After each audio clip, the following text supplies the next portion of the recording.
Hey everybody, Horst here again. I have another replay. This time it's actually a PvP. Some of you have been requesting PvPs because I haven't done any lately. I really don't like the matchup, but this is against a guy named Virtue Wera, who is a ex-member of Team Wera, which disbanded recently, but had a lot of very good players on it. So I figured this would be a prime example of a game to show you guys. I actually use a 3-gate robotics build against a 4-gate build, which is probably one of the most common builds you're going to fight if you try to do anything other than a 4-gate. Of course, it's not cheese or anything, so it's not going to demonstrate how to hold off cheese with this, but really you can still do that pretty well. So these are decent positions for this on Lost Temple. If it was across this way, it'd be a little harder to hold off because you'd have a shorter rush distance, but it's not so bad when it's got to go all the way around the ground this way. Start off like any normal build. It's a 9 pylon, 12 gate. Speed this up a little bit, and then like normal a 14 gas. Keep making pylons. Make a 16, 15, 16 pylon, something like that. Warp in a core when you have the money after your gateway finishes. Nothing too unusual. And a second gas right while that's going down. You want a second gas quickly so you can get a robotics facility quickly. And then you get warp gates and a stalker out as soon as possible. Start mining gas as well. You check out the production tab, you can see what we're both doing. He's getting warp gates slightly faster than me. He is chrono boosting it because he's going for a 4-gate build. I saw only one gas and I saw the chrono boost on the warp gate, so I'm fairly certain it's a 4-gate coming at me, but I'm not really sure yet. I did see the probe hanging out outside of my base, so it's probably going to be a proxy pylon. Can assume that. But after you get the 1 gate up and you have the resources for it, get a 2nd gate and warp in a second, get a robotics facility, warp in a 2nd and a 3rd gateway when you have the money. The purpose of the robotics facility is to give you some versatility. If he's not going for a 4-gate, you're going to want immortals. If he's going for something wonky like a fast expand build, you're going to want immortals or colossus. If he's doing the same thing as you, you're going to want more colossus than he has.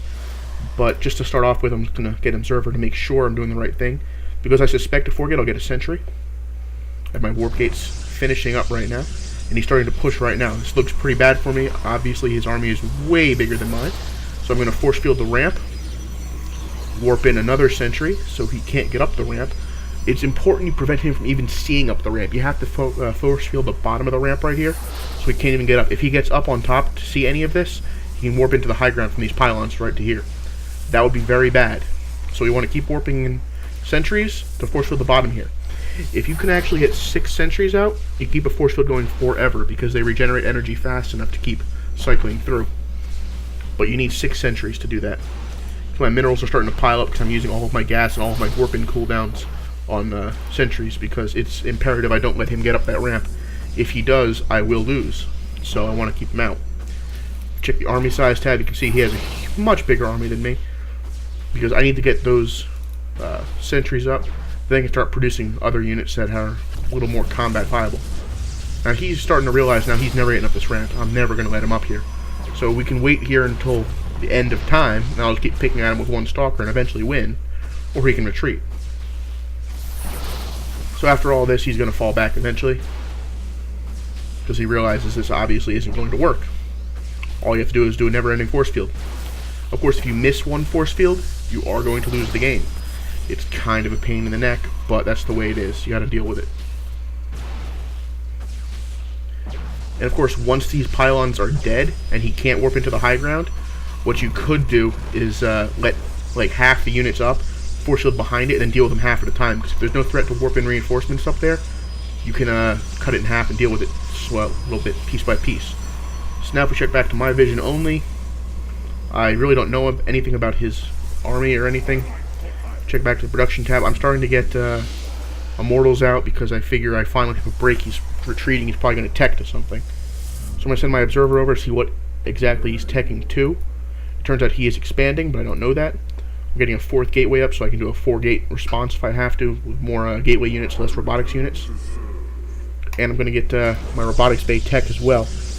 This is a pretty heavy 1-basing right now. Most PvP is. Now I see he is expanding, which means his army will be smaller than mine. So all I need to do is get like a couple of gateway units and I can push out and defeat him.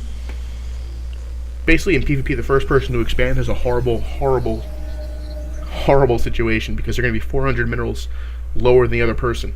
That means they have a smaller army you can usually punch through. The only way to safely expand in PvP is if you manage to win an early battle, and he didn't kill any of my units, and I actually killed 2 of his pylons. So I have a 600 mineral lead on him. Check units lost. Well, it doesn't really show that, but... And here we can engage armies, throw up Guardian Shield, and you want to use these sentries to force field behind his stalker so he can't run away. You want to kill as many of his units here as possible. Get your immortal in position so it can flank and blow some stalkers away on the side. And he's winning with zealots, but I do have a lot more stalkers, and the sentries actually do very good damage against zealots. They do the same DPS against zealots that stalkers do almost, so it's fairly decent. You can see him just crunching right through his army here. Now he did have an expansion up. It was almost completed by the time when I scouted it, so it's probably up by now. His production is probably better than mine, which means this army advantage I have is only temporary.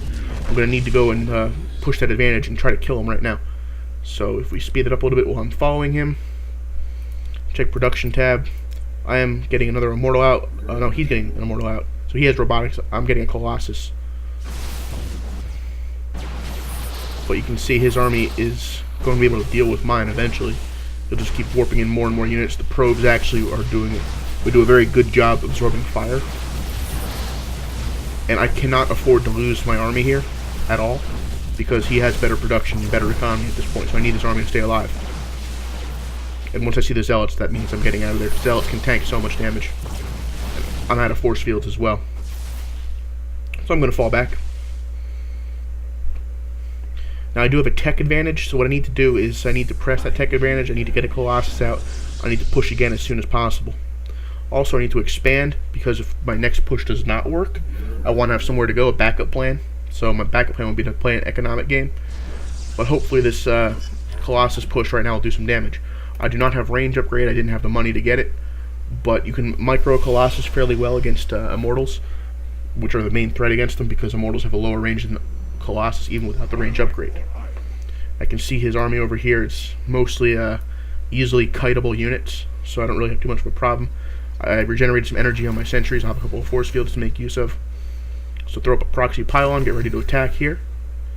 And hopefully we can just mow through him. If not, hopefully we can kill a bunch of probes to even up the economy. And the purpose of these force fields is to funnel his units, make a couple of them run around like idiots behind.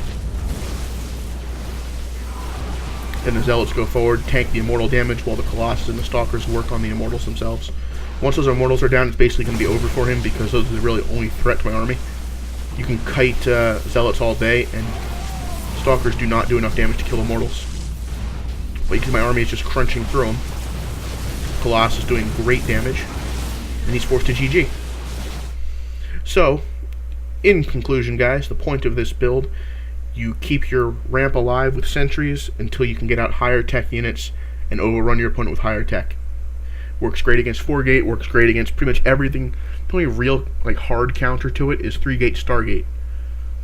This is one, because 3-gate Stargate is still a relatively rare build.